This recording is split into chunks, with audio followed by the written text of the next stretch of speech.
Okay, all right. I guess we can just start. So, just to answer your question on how would I be able to best convince the Virginia community, Filipino community. Because I'm working for the Filipino channel, that's Right. your audience. yeah.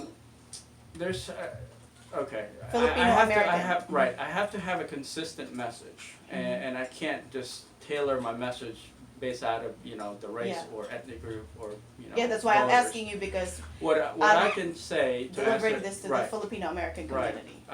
What I can say is that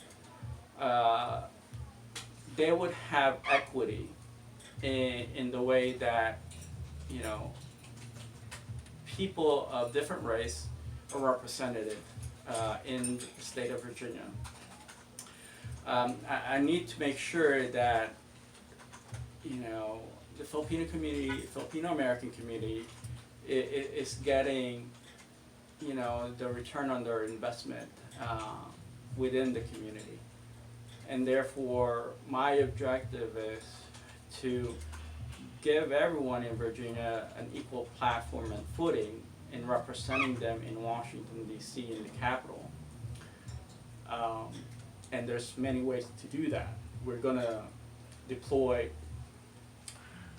social media. We're going to deploy, all sorts of fourth industrial revolution tools available today in the year 2019 to address the needs, wants, and desires and contributions of everyone, including the Filipino community, Filipino American community.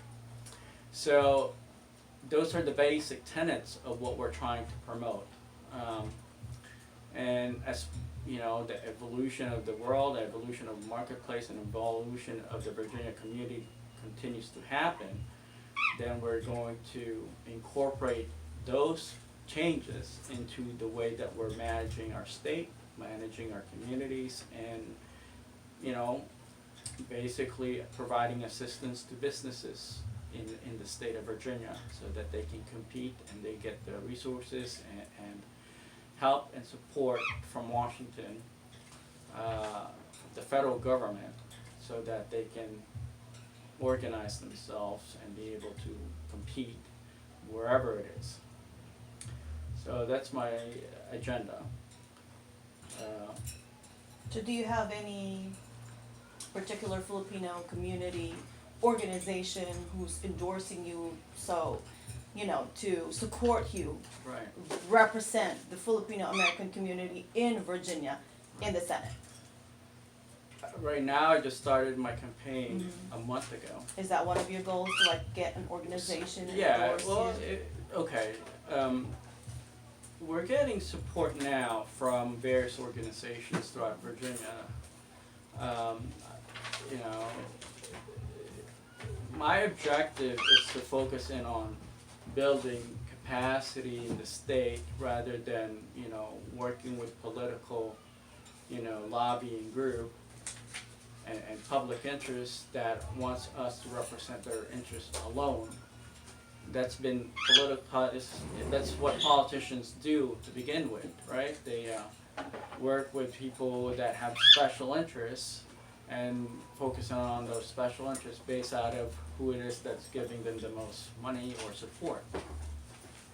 What we're trying to do is change that, because that's why the Filipino American community has been left out, because the Filipino American is a small portion of the community that had the voting power to address certain issues that are relevant to them, but it's not so much relevant to other people.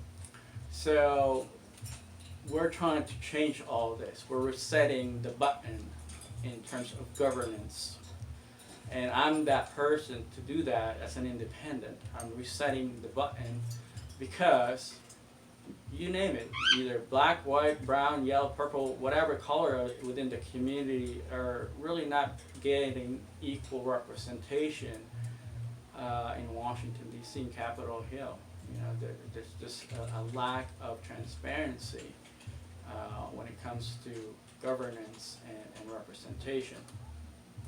So that's what I'm trying to change. I'm not a career politician. I've only decided to run a month ago. So all of this is fairly new to me, and I won't have all the answers right away. But as we evolve and transition into a more organized campaign group, then we'll have that resources available. So what is the turning point of the running desire to be in the Senate? Besides, you want to change that. Was there any particular person who convinced you, or who, was there a compelling reason? Well, I pretty much grew up in Virginia politics. I, got involved at a really young age with Project Discovery with the General Assembly in Richmond. So I pay attention, but I don't really want to get my hands or feet wet so much because I know the dynamics involved. I know how nasty and dirty some politician can be. And what really changed my agenda was, I guess, at the onset, at the tail end of my career, where I started dealing with ambassadors, diplomats from all over the world, political heads of states, where I ended up kind of evaluating the direction of our country and our state, and look at the competitiveness of that direction. And strategically speaking, it's not at the optimum level. So what I'm trying to do is get us back on, full throttle, and be able to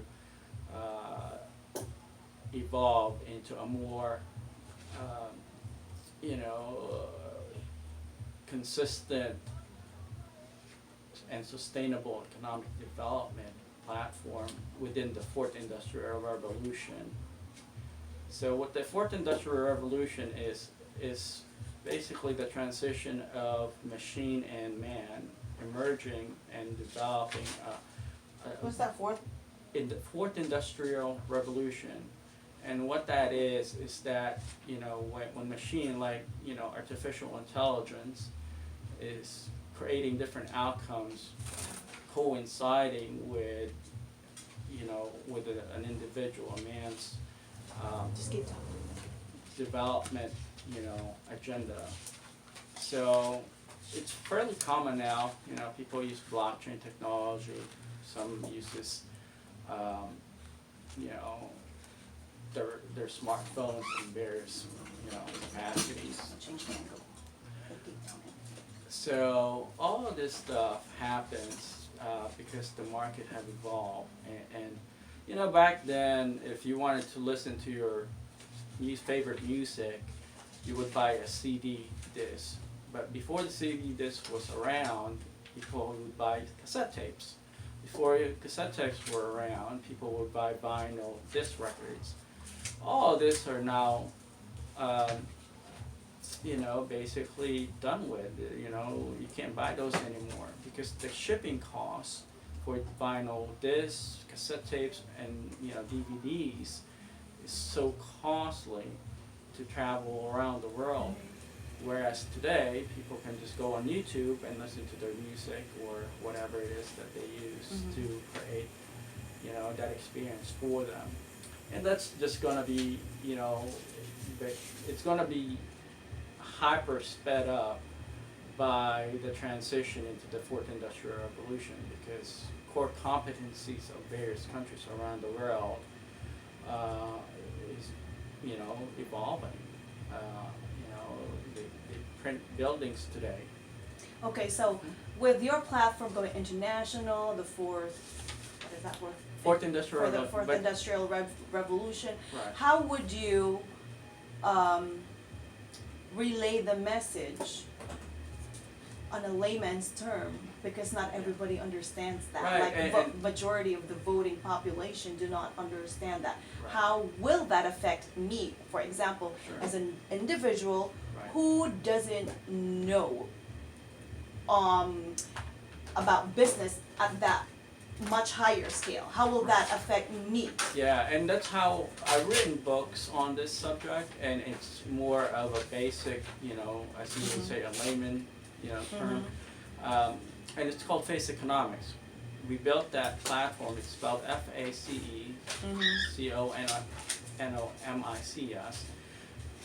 to complement our, political campaign, because it's easier to get information through that source, the Face Economics TV YouTube channel and our Facebook page, and dissect that information at a much lower basic level for people that are not in economics or finance or accounting or economic development. Then they would at least see some of our, videos and animations. So that's how you explain Yeah. your, whatever you guys are doing? Right, yeah, because it's easier for, a regular person to understand those conditions using social media today. So what you're saying is this face economics is kind of like a revolutionary movement? It is. It's been going on since 2012. It's well known, in Europe, and it's starting to become, known in Africa now. And eventually, hopefully, we will be. Who's the proponent, the original proponent of the face economics?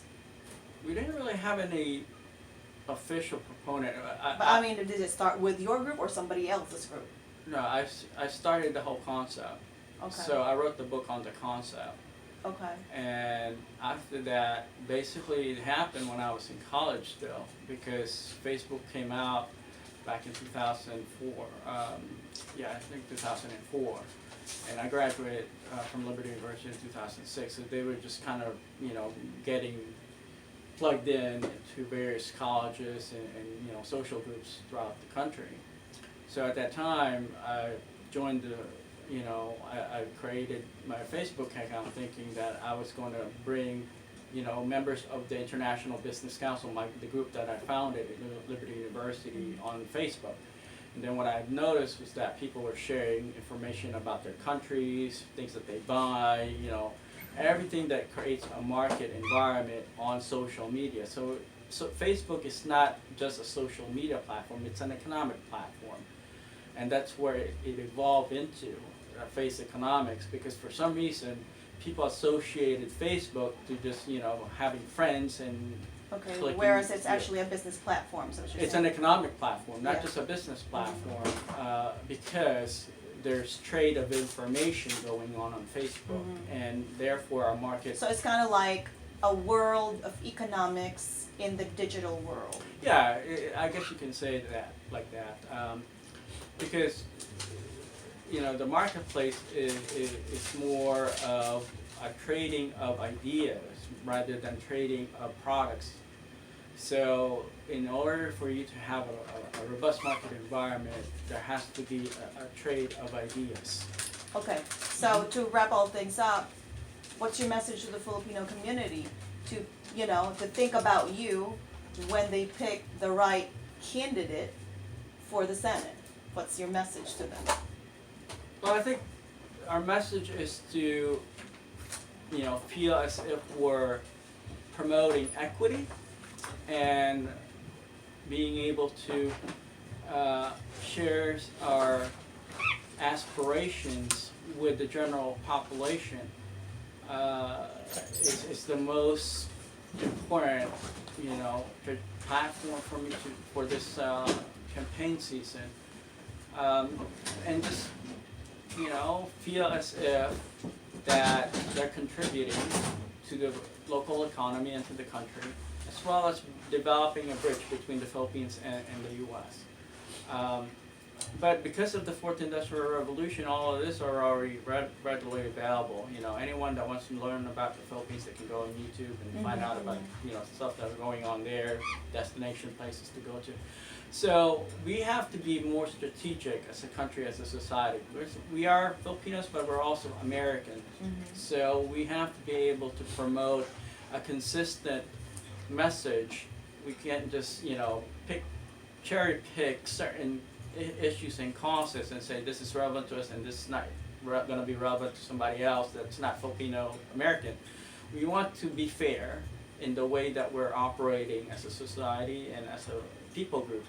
The biggest problem in racism is because of ethnocentrism. ethnocentrism is, you know, favoring your own race above every other race, and we don't want to deal with the same kind of problems that have, you know, festered on for many centuries within the country. So we want to be strategic as a community, as a Filipino American community, where we're going to influence everyone, not just people within the Filipino community. And I think that's important. If you really want to be a leader in any societies, anywhere around the world, you have to be able to have compassion for every single person, not just people that look and think like you. So that's where I'm at, you know, and I think the Filipino people would be, or Filipino American community would be proud to know that that's what we believe and stand for, because we're going to change generational attitudes that's going on for the longest time in this country, and also in the in the Philippines. You know, there's a lot of discrimination going on in the Philippines also, and racism. So we want to create a leadership position that is, you know, very different. Like I said earlier, we're resetting the Virginia political landscape. And in order for me to reset the Virginia political landscape, I have to think outside the box. I have to be extremely creative. Because if I'm not, and if I just follow the same rule book as everybody else is following, we're not going to get anywhere. So that's my last message, if you might say it that way. Okay, I think that's it. Do you have like a bio I can, you know? Yeah, I can read Google on? Google me and you'll find it online. Okay. So, because I want to get your information. Sure. By the way, if you don't mind, how old are you? I just turned 40. Okay. So, yeah, my mom keeps telling me to start looking for a wife. So she's contacted every cousin she has, but I don't know. Maybe I'll find somebody one day. You're too busy doing career. Well, I've put it, you know, I think I've gotten where I wanted to go in my career now. I think it's time to start looking to settle down, maybe have a few kids. Yes, if that's what you desire.